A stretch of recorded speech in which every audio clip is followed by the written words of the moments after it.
All right, guys, let's have some fun here. This poll just came out from Data for Progress, and it is just chef's kiss perfect because we've seen this really big uptick in culture war rhetoric from the right. Um, they've been leaning into like anti-trans positions.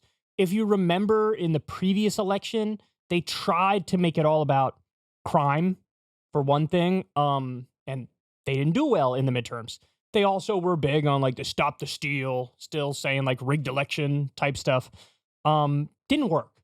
In other words, the more you avoid kitchen table issues, the more people are like, I'm not really interested in what you're selling. Okay.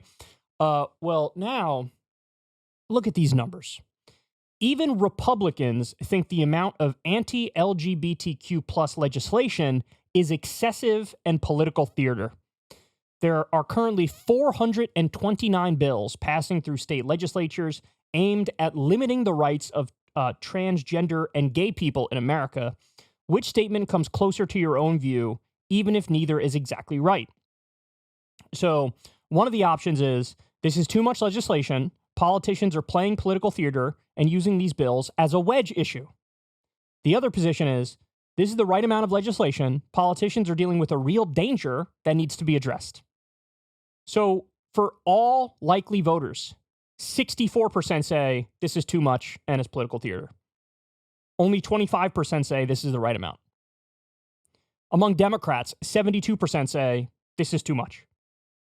Among independents, 65% say this is too much.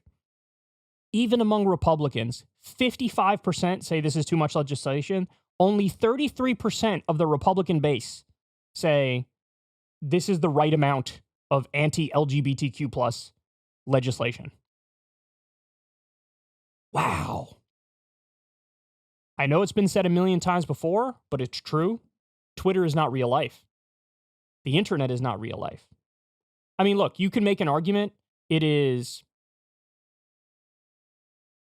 an indication of what it is. So it's like, it's not like it doesn't matter. It matters, but it's not everything.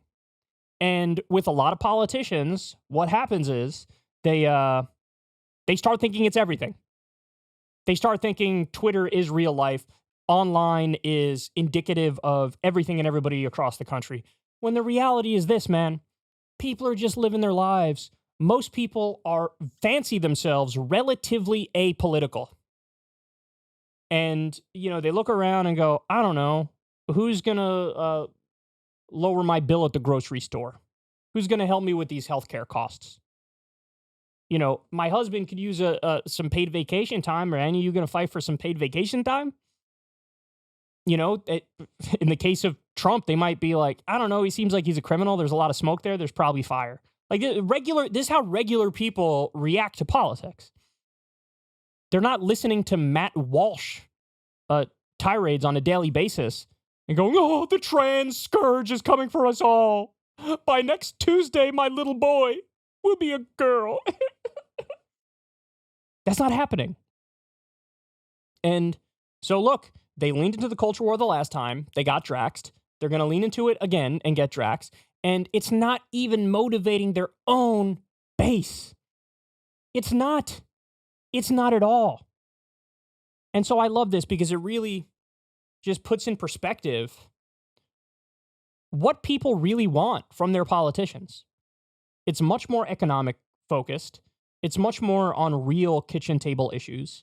And all the chatter you see online and the extremist views, that amounts to nothing but, it's a representative of nothing but Matt Walsh and Ben Shapiro and Michael Knowles and their particular fans. But the idea that they represent some sort of silent majority, you don't even represent a majority of the Republican base voters. You don't. It reminds me of that clip we covered recently, and I saw, thankfully, others picked it up as well recently. Pat Robertson was a hardcore, evangelical Christian, the leading televangelist in the country, ran for president in the 1980s and came close to winning the Republican nomination. And he was defending trans people back in, the 2010s. randomly, right? Like, I don't know where it came from. I don't know what his basis is, but he was just like, yeah, I mean, some people, they're born one way, I feel like they're the other way, and it is what it is. You know, have some sympathy for them. They're not doing anything wrong. They're not sinning. And it seems like today, even among the Republican-based voters, that sort of is their default perspective too. It is. And we've seen legislation now pop up where it's not just about the kids. You have bills now saying up until the age of 26, there should be no gender-affirming care. 26! So it is, they've jumped the shark, as the kids say. They've jumped the shark. And they're going to pay the price. So, I mean, go ahead. Keep leaning into it. Let me know how that works out for you. Because most people think that this stuff is super extreme and super unnecessary. And it just, how pathetic is it when we live in a country where 80% of people live paycheck to paycheck, and you have 429 bills propping up against the LGBTQ community? Like, that's what you're focused on? Being authoritarian and trying to control people's lives instead of, like, helping them and doing the bare minimum as a politician? So, anyway, good luck with that. It's not working, and it will never work. If you want to see me and Crystal Ball interview legends like Noam Chomsky, Cornel West, and more, subscribe to Crystal Kyle and Friends on Substack. $5 a month gets you the video version a day early. Remember, we take 0 ad dollars for this podcast. Or you can sign up on Substack for free and get the audio version a day later. Link in the video description box below.